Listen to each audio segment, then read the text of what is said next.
പറയൂ, എന്നോടൊപ്പം പറയൂ. Welcome back to little talks with Archana. എന്തൊക്കെയുണ്ട് വിശേഷം? I am back with another very interesting episode. എന്താണെന്നല്ലേ, നിങ്ങൾ എൻ്റെ തംബ്നെയിൽ കണ്ടിട്ടുണ്ടാവും കുറച്ച് ആൾക്കാരൊക്കെ. So I am welcoming you all to my another episode of, വേണ്ട ഇംഗ്ലീഷ് വേണ്ടല്ലേ, ഒരു പുതിയ എപ്പിസോഡിലേക്ക്, അല്ല പുതിയൊരു എപ്പിസോഡിന് എന്താ മലയാളം എനിക്കറിയില്ല കേട്ടോ. പുതിയ എപ്പിസോഡിലേക്ക് എല്ലാവർക്കും സ്വാഗതം. എപ്പിസോഡല്ലല്ലോ, പുതിയ വീഡിയോ എന്നല്ലേ പറയാം. കടിറ്റ് ഓക്കെ, പുതിയ വീഡിയോ ആണ്. ഓക്കെ, അപ്പോൾ ഞാൻ ഇന്ന് സംസാരിക്കാൻ പോകുന്നത് എവിളായി, കണ്ണീര്, ദൃഷ്ടിദോഷം, പിന്നെന്താ പറയുക, കണ്ണ് തട്ടുക, ഈ വക സംഭവങ്ങളാണ്. പല പേരിൽ അറിയപ്പെടുന്ന ഒരു സംഭവമാണ്. എനിക്ക് ആകെ ഇംഗ്ലീഷ് ആൻഡ് മലയാളം അറിയുള്ളൂ. തമിഴിൽ തെലുങ്കിനൊന്നും എന്താ പറയുന്നത് എനിക്കറിയില്ല. അത് നമുക്ക് അതിൻ്റെ ആവശ്യമില്ലല്ലോ. സോ ഞാൻ കുറേ നാളായി ഈ ഒരു ടോപ്പിക്കിനെ പറ്റി ചെയ്യണമെന്ന് വിചാരിക്കുന്നു. അത് എനിക്ക് എൻ്റെ പേഴ്സണലി ഇതിനോടുള്ളൊരു അപ്രോച്ച് എന്താണെന്നാണ് ഞാൻ ഈ വീഡിയോയിൽ പറയുന്നത്. നോട്ട് എ സയൻറ്റിഫിക് അപ്രോച്ച് ഒന്നുമല്ല. എനിക്ക് അതിനെപ്പറ്റി അങ്ങനെ ഡീറ്റെയിൽ ആയിട്ട് അറിയില്ല. ഞാൻ ഒരുപാട് നോക്കി, ഇങ്ങനെ ഗൂഗിളിലാണെങ്കിലും അതുപോലെ വീഡിയോസിൽ ഒരുപാട് ആൾക്കാർ സയൻറ്റിഫിക്കലി ഇതിനെപ്പറ്റി വീഡിയോ ചെയ്യുന്നത് ഞാൻ കണ്ടിട്ടില്ല. ഇംഗ്ലീഷിലല്ല, മലയാളത്തിലാണ് ഞാൻ നോക്കിയിട്ടുണ്ടായിരുന്നത്. സോ ഒരുപാട് ആൾക്കാർ ഇങ്ങനെ വീഡിയോ ചെയ്യുന്നത് ഞാൻ കാണാനിടയുണ്ടായിട്ടില്ല. ബട്ട് മലയാളത്തിൽ കുറേ പേര് ചെയ്യുന്നുണ്ട് എവിളൈനെ പറ്റിയിട്ട്. സോ ഓക്കെ, അപ്പോൾ ഇങ്ങനൊരു എവിളായി നമുക്കിപ്പം ഈ ഒരു കാലഘട്ടത്തിൽ വിശ്വസിക്കുന്ന കുറച്ച് ആൾക്കാരുണ്ട്, വിശ്വസിക്കാത്ത വളരെ കുറച്ച് ആൾക്കാരും ഉണ്ടാകും. സോ എത്തിസ്റ്റ് ആയിട്ടുള്ള ആൾക്കാരുണ്ടാവില്ലേ, അതായത് ഈ അന്ധവിശ്വാസിയായിട്ടുള്ള ആൾക്കാർ, വിശ്വാസത്തിലൊന്നും ഈ ദൈവത്തിലൊന്നും വിശ്വസിക്കാത്ത, മതത്തിലും ഒന്നിലും വിശ്വസിക്കാത്ത കുറച്ച് ആൾക്കാരുണ്ടാവും. സോ അങ്ങനെയുള്ള ആൾക്കാരോട് ചോദിച്ചു കഴിഞ്ഞാൽ അവർക്ക് ഇതിനെപ്പറ്റി ഒന്നും പ്രത്യേകിച്ചൊന്നും പറയാനുണ്ടാവില്ല. കണ്ണു തട്ടലോ അതെന്താ സാധനം, ദൃഷ്ടിദോഷം അതെന്താ സാധനം, അങ്ങനെ ചോദിക്കുക അവർ. സോ എന്നെ സംബന്ധിച്ച് എൻ്റെ ലൈഫിൽ ഫോർ മീ, നിങ്ങൾ എന്നോട് ചോദിക്കുകയാണ് വിശ്വസിക്കുന്നുണ്ടോ എന്ന് ചോദിച്ചു കഴിഞ്ഞാൽ ചില കാര്യങ്ങളൊക്കെ കാണുമ്പോൾ എനിക്ക് വിശ്വസിച്ചേ പറ്റുള്ളൂ എന്നുള്ളൊരു പോയിന്റിലേക്ക് എത്തിപ്പോകുന്നുണ്ട്. കാര്യം ഞാനിപ്പോൾ ഒരു എക്സാമ്പിൾ പറയുകയാണെങ്കിൽ, ഇത് എനിക്ക് തോന്നുന്നു കുറേ പേർക്ക് റിലേറ്റ് ചെയ്യാൻ പറ്റുന്നൊരു കാര്യമാണ്. ഇപ്പം ഞാനും അപ്പവും കൂടെ ഒരു പോസ്റ്റ്, ഒരു ഫോട്ടോ, നല്ലൊരു ഫോട്ടോ നമ്മൾ ഇൻസ്റ്റഗ്രാമിൽ പോസ്റ്റ് ചെയ്യുക, അല്ലെങ്കിൽ വീഡിയോ സ്റ്റോറിയൊക്കെ പോസ്റ്റ് ചെയ്യുന്ന സമയത്ത് അത് പോസ്റ്റ് ചെയ്ത് കഴിഞ്ഞ് കുറച്ച് ടൈം കഴിഞ്ഞ്, അല്ലെങ്കിൽ പിറ്റേ ദിവസം മുറ്റടിയായിരിക്കും. നമ്മൾ തമ്മിൽ എന്താ പറയുക, എന്തെങ്കിലുമൊക്കെ ക്ലാഷ് വരും, പിന്നെ അങ്ങോട്ടും ഇങ്ങോട്ടും വർത്താനായി ടോക്കായി അടിയെ പറ്റി ആ ഒരു ലെവലിൽ വരും. അതുവരെ ഒരു കുഴപ്പമുണ്ടാവില്ല, നമുക്ക് ഒരു പ്രശ്നമില്ലാണ്ട് പോയിക്കൊണ്ടിരിക്കുന്ന ആൾക്കാരായിരിക്കും. പക്ഷെ എന്തെങ്കിലും ഒരു പോസ്റ്റ്, നമ്മളൊരു ഫോട്ടോ അല്ലെങ്കിൽ വീഡിയോ സ്റ്റോറി വെച്ച് കഴിഞ്ഞാൽ അതോടെ ആ കാര്യത്തിന് തീരുമാനമായി. സോ ആൾക്കാർ എപ്പോഴും ഈ ഒരു കാര്യം സത്യമാണ്, എവിടെ ഉള്ളതാണോ ഇല്ലാത്തതാണോ എന്ന് വെച്ച് കഴിഞ്ഞാൽ ഐ കാൺ സേ ദാറ്റ്. പക്ഷെ ആൾക്കാർ എപ്പോഴും നമ്മുടെ നല്ലതിന് വേണ്ടിയായിരിക്കില്ല ചിന്തിക്കുക. അതെനിക്ക് ആരാണോ ഈ ഒരു കാര്യം ആദ്യമേ പറഞ്ഞത് അതിനോട് എനിക്ക് 100% യോജിപ്പുണ്ട്, അല്ലെങ്കിൽ ആ ഒരു പെർട്ടിക്കുലർ പറഞ്ഞൊരു കാര്യത്തിനോട് എനിക്ക് യോജിപ്പുണ്ട് തന്നെ വേണേൽ പറയാം. കാര്യം അത് ശരിയായിട്ടുള്ള കാര്യമാണ്, എനിക്കങ്ങനെ പേഴ്സണലി തോന്നുന്നു. എല്ലാ ആൾക്കാരും ഇപ്പം എൻ്റെ യൂട്യൂബിൽ നിങ്ങൾ എടുത്ത് നോക്കുകയാണെങ്കിൽ ഇപ്പം 295 ആയി, soon to become 300 touch. But so അതിൽ ഈ 300 പേർക്കും ഞാൻ വിജയിച്ച് കാണണം, ഞാനൊരു എന്താ പറയുക, അപ്പോൾ സപ്പോസ് പറയുകയാണെങ്കിൽ ഞാൻ ഒരു 1 million അടിക്കണം എന്ന് ആഗ്രഹമുള്ള ആൾക്കാരാണെന്ന് ചോദിച്ചു കഴിഞ്ഞാൽ മേ ബി ആയിരിക്കില്ല, ഇവളെന്താ പറയുന്നത് എന്നറിയാനുള്ളൊരു ആകാംക്ഷ കൊണ്ട് കുറച്ച് ആൾക്കാർ ഇരിക്കുന്നുണ്ടാകും. പിന്നെ ചില ആൾക്കാർ, എന്നെ അറിയുന്ന ആൾക്കാരാണെങ്കിൽ പോലും ഞാൻ പറഞ്ഞിട്ടുണ്ടോ എൻ്റെ ഒരു വ്യൂസ് കിട്ടിയിട്ട് അവളിപ്പോൾ അങ്ങനെ പൈസ മേടിക്കേണ്ട, അവളിപ്പോൾ അങ്ങനെ റീച്ച് ആവണ്ട, അവളങ്ങനെ വലിയ ആളാവണ്ട എന്ന് ചിന്തിക്കുന്ന ആൾക്കാരുണ്ട്. അത് എൻ്റെ എന്നല്ല, എല്ലാവരുടെ കേസിൽ അങ്ങനെയാണ്. ആർക്കെങ്കിലും നല്ല ഉയർച്ച വരുമ്പോൾ, എന്തെങ്കിലും ജീവിതത്തിൽ പ്രധാനപ്പെട്ട എന്തെങ്കിലും കാര്യം നടക്കുമ്പോൾ ഒക്കെ ഈ ജലസി, അസൂയ, കുശുമ്പ് അങ്ങനെയുള്ള വാക്കുകൾ നമ്മൾ കേട്ടിട്ടില്ലേ. അവരുടെ ഒരു നെഗറ്റീവ് എനർജി നമ്മുടെ ലൈഫിൽ ഇമ്പാക്റ്റ് ചെയ്യും എന്ന് വിചാരിക്കുന്ന ആൾക്കാരുണ്ട്. അപ്പോൾ എപ്പോഴും ആൾക്കാർ, നമ്മുടെ സ്നേഹിക്കുന്ന ആൾക്കാരായാലും ശരി, സ്നേഹിക്കാത്ത ആൾക്കാരായാലും ശരി, നമ്മുടെ നല്ലതിന് വേണ്ടി മാത്രമായിരിക്കും എല്ലാ ആൾക്കാരും ചിന്തിക്കുക. ആ ഒരു വിശ്വാസം എനിക്കുണ്ട്. പിന്നെ എന്താണെന്ന് വെച്ച് കഴിഞ്ഞാൽ എല്ലാ ആൾക്കാരും ഒരുപോലെ വീഡിയോസിലൊക്കെ പറയുന്നൊരു കാര്യമാണ്, നമ്മൾ എന്തെങ്കിലും ഒരു പ്രധാനപ്പെട്ടൊരു കാര്യം ചെയ്യുമ്പം, ഇപ്പോൾ ഒരാളായിട്ട് ഡേറ്റ് ചെയ്യുകയാണ്, ഇപ്പോൾ എല്ലാവരും പൊതുവേ പറയുന്ന കാര്യമാണ് പ്രൈവറ്റ് ആക്കുക എന്നുള്ളത്. അത് ഓരോരുത്തരും പേഴ്സണൽ ആയിട്ടുള്ള കാര്യമാണ്. ചില ആൾക്കാർ എന്താ പറയുക, പ്രൈവറ്റ് ആക്കി കൊണ്ട് നടക്കുന്ന ആൾക്കാരുണ്ട്. ഇത് ചെവിയും അറിയാതെ, ആരും അറിയാതെ കുറേ വർഷങ്ങളോളം ഡേറ്റ് ചെയ്ത് സ്നേഹിച്ച് അവസാനം കല്യാണത്തിൻ്റെ കാര്യം വീട്ടിൽ പറഞ്ഞ് മാത്രം 4 ആൾക്കാർ പുറത്തറിയുന്ന ടൈപ്പ് റിലേഷൻഷിപ്സ് ഉണ്ട്. അതിന് 2 പേരുടെയും ഒരു സ്ട്രെങ്ത്, എഫേർട്ടൊക്കെ വേണ്ടതാണ്. പിന്നെ അതല്ലാതെ പിന്നെ എന്താ പറയുക, പബ്ലിക്കലി അവരുടെ റിലേഷൻഷിപ്സ് റിവീൽ ചെയ്യുന്ന ആൾക്കാരുണ്ട്. സോ അത് ഡിപ്പെൻസ് ആണ്, അത് ഓരോരുത്തരുടെ ഇഷ്ടം അനുസരിച്ച് ഡിപ്പെൻസ് ആണ്. ആൻഡ് നമ്മൾ പുതിയ കാറ് വാങ്ങിക്കുമ്പോൾ, പുതിയ വീട് വയ്ക്കുമ്പോൾ, നമ്മുടെ ലൈഫിൽ എന്തെങ്കിലും പ്രധാനപ്പെട്ട നിമിഷങ്ങൾ നടക്കുമ്പോൾ ഇല്ലേ, അത് നമ്മൾ ആ നടക്കുന്ന ആ ഒരു സ്റ്റേജിൽ നമ്മൾ പറയാതെ നടന്നു കഴിഞ്ഞിട്ട് പറയുക. ഇതെല്ലാ ആൾക്കാരും പറയുന്ന, ഒരേ സ്വരത്തിൽ പറയുന്ന ഒരു കാര്യമാണ്.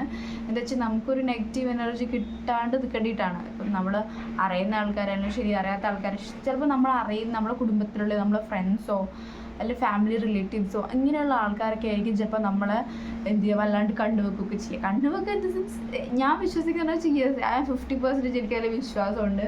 ഇപ്പം ചില ആൾക്കാർ വിചാരിക്കും കണ്ണ് വെക്കുക എന്താ സാധനം, ചിലപ്പോൾ ഈ ഒരു നെഗറ്റീവ് എനർജി നമ്മൾ ഇമ്പാക്റ്റ് ചെയ്തേക്കാം. പക്ഷെ നമ്മൾ ക്രോസ് ചെക്ക് ചെയ്യുന്ന സമയത്ത് നമുക്ക് മനസ്സിലാക്കാൻ പറ്റും ഇത് കണ്ണ് വെക്കുന്നതിൻ്റെ ഒന്നല്ല, നമ്മുടെ ലൈഫിൽ തന്നെയുള്ള ഓരോരോ ഫോൾട്ടാണ്. നമുക്ക് വേണമെങ്കിൽ അങ്ങനെ ഒരു തോട്ട് വരാം.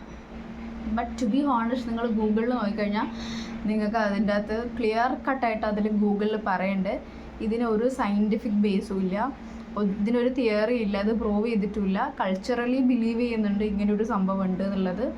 ആൻഡ് ആൾക്കാർ ഇങ്ങനെ കണ്ടുവെക്കുന്നത് കൾച്ചറലി ബിലീവ് ചെയ്യുന്ന ഒന്നാണ്. സോ അത് മാറ്റേണ്ടിയിട്ട് നമ്മൾ ഈ ഓരോരോ മറ്റേ എവിളൈൻ്റെ ഓരോരോ ബ്രേസ്ലെറ്റൊക്കെ ഉണ്ടാവില്ലേ, മാല ഉണ്ടാകും, ബ്രേസ്ലെറ്റ് ഉണ്ടാകും, പിന്നെ കാലിലൊക്കെ ചരട് കെട്ടുക, അങ്ങനെ ഓരോരോ എന്താ പറയുക. പിന്നെ ഇതിനെന്തെങ്കിലും ചിലപ്പം വഴിപാടോ പൂജയൊക്കെ ഉണ്ടെന്ന് വെച്ച് കഴിഞ്ഞാൽ എനിക്കറിയില്ല, മേ ബി ഉണ്ടാവുമായിരിക്കും, വല്ല പരിഹാര മാർഗ്ഗങ്ങളും ചിലപ്പം ഉണ്ടാവുമായിരിക്കും. ഐ ഡോണ്ട് നോ, എനിക്ക് അതിനെ പറ്റിയൊന്നും ഡീറ്റെയിൽ ആയിട്ട് സംസാരിക്കാൻ അറിയില്ല. പിന്നെ ജ്യോതിഷത്തിലൊക്കെ വിശ്വാസമുള്ള ആളാണെന്ന് വെച്ചാൽ പണ്ട് വിശ്വാസമുണ്ടായിരുന്നു, പക്ഷെ ഇപ്പോൾ വിശ്വാസമില്ല.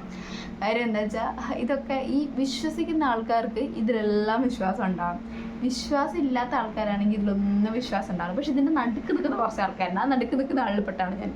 എന്താ വെച്ചാൽ വിശ്വാസം ഉണ്ടോ, ചെറുതായിട്ടുണ്ട്, ഇല്ലേ എന്നാൽ തീരെ ഇല്ലാതും ഇല്ല, ആ ഒരു റേഞ്ചിലൊക്കെ പെടുന്ന ഒരാളാണ് ഞാൻ. ഇപ്പം നേരത്തെ പറഞ്ഞല്ലോ, ജ്യോതിഷത്തിലൊക്കെ എന്ന് പറയുമ്പോൾ എനിക്കങ്ങനെ വലിയ വിശ്വാസം ഇല്ലാത്ത ആളാണ്. പക്ഷെ ചിലതൊക്കെ കേൾക്കുമ്പോൾ ഞാൻ അങ്ങനെ എനിക്കിങ്ങനെ ഒരു തോട്ട് വരും, ശരിയാണല്ലോ പറയുന്നത്. പിന്നെ ഞാൻ വിചാരിക്കും ചക്കേട്ടപ്പം മുതൽ ചെത്തുന്നുള്ള ടീംസാണ് ഇവരൊക്കെ, അറിയാണ്ട് എന്തെങ്കിലുമൊക്കെ ഒന്ന് ശരിയായി പറഞ്ഞു പോയതായിരിക്കും എന്ന് ഞാൻ വിചാരിക്കും. സോ ഈ ആ പറഞ്ഞ പോലെ തന്നെയാണ് ഈ എവിളൈൻ്റെ കാര്യവും. നമ്മുടെ ലൈഫിൽ ചിലപ്പോൾ എന്തെങ്കിലും മോശമായിട്ടൊരു കാര്യം നടക്കും, അപ്പോൾ അത് നമ്മളിങ്ങനെ എന്ത് ചെയ്യുന്നു, ബാക്കിയെല്ലാം കൂടി നമ്മളിങ്ങനെ കണക്ട് ചെയ്ത് വായിക്കുമ്പോൾ നമുക്ക് ശരിയാ, അന്ന് അവൾ എന്നെ അങ്ങനെ പ്രാഗിയതുകൊണ്ട് എനിക്ക് ഇങ്ങനെ വന്നത്, അന്ന് അവൾ എന്നെ നോക്കിയതുകൊണ്ട് എനിക്കിങ്ങനെ വന്നത്. It's all about our belief. നമുക്ക് ഇതിലൊന്നും വിശ്വാസം ഇല്ലെങ്കിൽ ഇതിലൊന്നും ഒരു കാര്യമില്ലാന്ന് തോന്നും. ഇനി ഇതിലൊക്കെ വിശ്വാസം ഉണ്ടെങ്കിലോ ഇതൊക്കെ കാര്യമുണ്ടോയെന്ന് തോന്നും. എനിക്ക് അങ്ങനെയാണ് പേഴ്സണലി തോന്നിയിട്ടുള്ളത്. ഞാൻ പറഞ്ഞില്ല, എനിക്ക് കുറച്ചൊക്കെ എല്ലാത്തിലും ഇത്തിരി വിശ്വാസമുള്ള കൂട്ടത്തിലാണ് ഞാൻ. ഒരു അന്ധവിശ്വാസിയല്ല, എത്തിസ്റ്റൊന്നുമല്ല. സോ എനിക്ക് പറയാനുള്ളൊരു കാര്യം ഇത്ര മാത്രമേ ഉള്ളൂ. നിങ്ങളുടെ ലൈഫിൽ എന്ത് പ്രിയപ്പെട്ടതെന്നല്ല, എന്ത് പ്രധാനപ്പെട്ട കാര്യം നടക്കുമ്പോഴും ഭയങ്കര എന്താ പറയുക, നിങ്ങളുടെ ലൈഫിൽ ഭയങ്കര ക്രൂഷ്യലാണത്, നിങ്ങൾക്ക് ഭയങ്കര സന്തോഷം തരുന്ന ഒരു കാര്യമാണ്, അല്ലെങ്കിൽ പൈസ തരുന്ന കാര്യമാണ്, പ്രശസ്തി തരുന്ന കാര്യമാണ്, അങ്ങനത്തെ ഉള്ള എന്തെങ്കിലുമൊക്കെ കാര്യമാകുമ്പോൾ നിങ്ങൾ വളരെ സൂക്ഷിക്കുക. അത് ഞാൻ പറഞ്ഞില്ലേ, വൺസ് അച്ചീവ് ചെയ്ത് കഴിഞ്ഞാൽ പിന്നെ നിങ്ങൾക്ക് പേടിക്കേണ്ട ആവശ്യമില്ല. You can go for it. നിങ്ങൾക്കത് എവിടെ വേണമെങ്കിലും പബ്ലിഷ് ചെയ്യാം. പക്ഷെ അതിൻ്റെ മുന്നേ നിങ്ങളൊന്ന് ശ്രദ്ധിക്കുക, ഇത് പറയണോ വേണ്ടയോ എന്നുള്ള കാര്യം. അത് ഡിപ്പെൻസ് ആണ്. നിങ്ങൾക്ക് ഒരു പേടിയില്ല, വരുന്ന കോൺസിക്വൻസ് ഒക്കെ ഞാൻ ഫേസ് ചെയ്തോളാം എന്നാണെങ്കിൽ you can go for it. ഒരു പ്രശ്നമില്ല, ആരെയും പേടിക്കേണ്ട ആവശ്യമില്ല. ഇനി അതല്ല, നിങ്ങൾക്ക് ഇതൊക്കെ ഇങ്ങനെ കുറച്ച് എന്താ പറയുക സീക്രട്ടാക്കി വെക്കണം, സീക്രട്ടാക്കി വെക്കുന്നതാണ് എനിക്ക് നല്ലതെന്നാണെങ്കിൽ കീപ് ദാറ്റ് സീക്രട്ട്. ഇപ്പം ഖലീൽ ജിബ്രാലാന്ന് തോന്നുന്നു പറഞ്ഞത്, നല്ലതിനെല്ലാം മനുഷ്യൻ നശിപ്പിച്ച് കളയും, നല്ലൊരു പ്രണയകാലം ആസ്വദിക്കുക, ആരോടും പറയേണ്ടതില്ല, നല്ലതെല്ലാം മനുഷ്യൻ നശിപ്പിച്ച് കളയും. അതൊക്കെ അങ്ങനെ എന്തോന്ന്, എനിക്ക് കറക്റ്റ് കോട്ട് എനിക്ക് അറിയില്ല ഫുള്ളായിട്ട്. സോ നമ്മുടെ ലൈഫിൽ എന്ത് നല്ലത് നടക്കുമ്പോഴും നമ്മൾ കഴിവതും അത് നടന്ന് കഴിയുന്നതിൻ്റെ മുന്നേ വരെ അതൊരു സീക്രട്ടായിട്ട് തന്നെ വെക്കുക. എനിക്കത് പൊതുവേ ആ ഒരു കഴിവ് കുറവായിരുന്നു. ബട്ട് ഞാൻ മാക്സിമം ശ്രമിക്കുന്നുണ്ട്. ഇപ്പം എൻ്റെ ലൈഫിൽ അങ്ങനെ എനിക്ക് പ്രിയപ്പെട്ട കാര്യങ്ങൾ അല്ലെങ്കിൽ എനിക്ക് ഏറ്റവും സന്തോഷം തരുന്ന കാര്യങ്ങൾ ഞാൻ മാക്സിമം സീക്രട്ടാക്കി വെക്കാനായിട്ട് നോക്കാറുണ്ട്.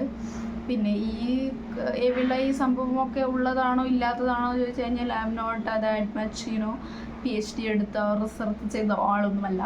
സോ ഇത്രയേ ഉള്ളൂ. നിങ്ങൾക്ക് വിശ്വാസം ഉണ്ടെങ്കിൽ നിങ്ങൾ ജസ്റ്റ് ഒന്ന് കരുതിയിരിക്കുക.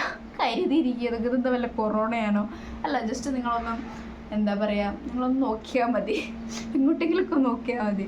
പിന്നെ ഞാൻ പറഞ്ഞു, ആൾക്കാർ പല രീതിയിലാണ് അവരെ നോട്ടം, അവരെ ഇമോഷൻസ്, അവരെ എനർജി, അതൊക്കെ ഡിഫറെൻ്റ് ആയിരിക്കും. എല്ലാ ആൾക്കാരും പോസിറ്റീവ് വൈബോടെ പോസിറ്റീവിൻ്റെ നിറകുടങ്ങളായിരിക്കില്ല. ചില ആൾക്കാർക്ക് ഞാൻ പറയുന്ന കണക്ക് കുശുമ്പ്, അസൂയ, കുന്നായ്മ അതെല്ലാം ഉണ്ടാവും. നമ്മൾ നശിച്ച് പോകട്ടെ എന്ന് മനസ്സപ്പരാക്കിയിട്ട് മോളെ ഭയങ്കര സുന്ദരമായിട്ടിരിക്കുന്നുണ്ടോ നീ എന്നൊക്കെ പറയുന്ന ആൾക്കാരുണ്ടാകും. അപ്പോൾ അങ്ങനെയുള്ള ആൾക്കാരെ പ്രത്യേകം ഒന്ന് നോട്ട് ചെയ്ത് വെക്കുക. കാര്യം അവരെ പെട്ടെന്ന് നമുക്ക് മനസ്സിലായിക്കൊള്ളണമെന്നില്ല. ചില ആൾക്കാരെ പെട്ടെന്ന് മനസ്സിലാവും, ചില ആൾക്കാർ ഭയങ്കര ട്രിക്കിയാണ്, ഭയങ്കര മിസ്റ്റീരിയസ് ആണ്. ദി ഡോണ്ട് ഗിവ് us അവർ പെട്ടെന്ന് നമുക്ക് അവരെ ഇമേജ് എന്താണെന്നുള്ളൊരു ആക്സസ് നമുക്ക് തരില്ല. അവരൊരു പേഴ്സണാലിറ്റി നമുക്ക് പെട്ടെന്ന് നോക്കിയാൽ മനസ്സിലാവില്ല. സോ അങ്ങനെയുള്ള ഒരാളെ നിങ്ങളുടെ ലൈഫിലുണ്ടെങ്കിൽ നിങ്ങൾ പ്രത്യേകം ഒന്ന് ശ്രദ്ധിക്കുന്നത് നല്ലതായിരിക്കും. കാര്യം നമ്മുടെ അടുത്ത് ഭയങ്കര ചിരിച്ച് കളിച്ച് ഫ്രണ്ട്സൊക്കെ ആയിട്ടിരിക്കും, പക്ഷെ ഉള്ളിൽ അവരെ ഒരു സ്വഭാവം, അല്ലെങ്കിൽ നമ്മളൊന്ന് തിരിഞ്ഞു കഴിഞ്ഞാൽ ഇങ്ങനെ കാണിക്കുക, അല്ലെങ്കിൽ ഭയങ്കര നമ്മളെ കുറ്റപ്പെടുത്തുന്ന രീതിയിൽ സംസാരിക്കുക, നിങ്ങളെ ജഡ്ജ് ചെയ്യുന്ന രീതിയിൽ സംസാരിക്കുക. അങ്ങനെയുള്ള ആൾക്കാരാണ് ഭയങ്കര പൊട്ട മനസ്സായിട്ട് നടക്കുന്ന ആൾക്കാർ. അല്ലെങ്കിൽ ഭയങ്കര തല്ലിക്കൊള്ളീസ് എന്താ പറയുക, തല്ലുകൊള്ളീസ്, അതൊന്നുമല്ല, വേറെന്തോ പേരുണ്ട് അതിന്. ഭയങ്കര പൊട്ട ആൾക്കാർ. അങ്ങനെയുള്ള ആൾക്കാരെ നിങ്ങൾ അവോയ്ഡ് ചെയ്യുക. അങ്ങനെയുള്ള ആൾക്കാർ നമ്മുടെ ലൈഫിൽ വേണ്ട. ഓക്കെ, അപ്പോൾ ഇത്രയുള്ള എൻ്റെ വീഡിയോ. വളരെ കുട്ടി വീഡിയോ ആണ്. I hope that you will like this. And നിങ്ങളുടെ കമൻറ്റ്സ് എന്തായാലും അറിയണം. ഒറ്റ ആൾക്കാർ എൻ്റെ വീഡിയോയിൽ കമൻറ്റ് ചെയ്തില്ല. എന്താ കമൻറ്റ് ചെയ്യാത്ത? നമുക്ക് ഇഷ്ടമില്ലായിട്ടാണോ? എന്താ ഇഷ്ടമില്ല അത് പറഞ്ഞാൽ പോരെ. ഞാൻ ഈ വീഡിയോ ചെയ്യില്ല എന്നല്ല, ഞാൻ ഈ വീഡിയോ ചെയ്യും, അത് വേറെ കാര്യം. അപ്പോൾ എന്തെങ്കിലും പറയാം, നിങ്ങൾക്ക് എന്തെങ്കിലും കമൻറ്റ് സജഷൻസ് എന്തെങ്കിലുമൊക്കെ ഉണ്ടെങ്കിൽ കമൻറ്റ് ചെയ്യും. ഞാൻ വെറുതെ ഇവിടെ ഇരിക്കുകയല്ലേ, ഇപ്പോൾ ഒന്നും ജോലിയില്ല. സോ നിങ്ങൾക്ക് എന്തുണ്ടെങ്കിലും എന്നോട് കമൻറ്റ് ഡൗൺ ചെയ്യുക. അപ്പോൾ വേറെ എന്തെങ്കിലും വെറൈറ്റീസ് ഓഫ് ടോപ്പിക്സ് ഞാൻ സംസാരിക്കേണ്ടതായിട്ടുണ്ടെങ്കിൽ അത് പറയാം, ഞാൻ ചെയ്യുന്നതായിരിക്കും. പിന്നെ വേറൊരു കാര്യമുണ്ട് ഗൈസ്, 3 മാസത്തിനുള്ളിൽ എൻ്റെ യൂട്യൂബിൻ്റെ കാലാവധി തീരുന്നതായിരിക്കും. അതിൻ്റെ ഉള്ളിൽ 4000 വാച്ചവർ കിട്ടിയിട്ടില്ലെങ്കിൽ ഞാൻ എന്നേക്കുമായി വിട പറയുന്നതായിരിക്കും എന്ന് നിങ്ങൾ വിചാരിക്കേണ്ട. ഈ 1 ഇയറിൻ്റെ ഉള്ളിൽ കംപ്ലീറ്റ് ആയില്ലെങ്കിൽ ഞാൻ അടുത്ത വർഷം പിന്നെ ഞാൻ വരും. ഞാൻ വിട്ടുകൊടുക്കില്ല, തളരില്ല രാവൻകുട്ടിക്ക്. അപ്പം ടാറ്റാ ബൈ ബൈ. ഇത്രയേ ഉള്ളൂ. എല്ലാവരും സേഫായിട്ടിരിക്കുക.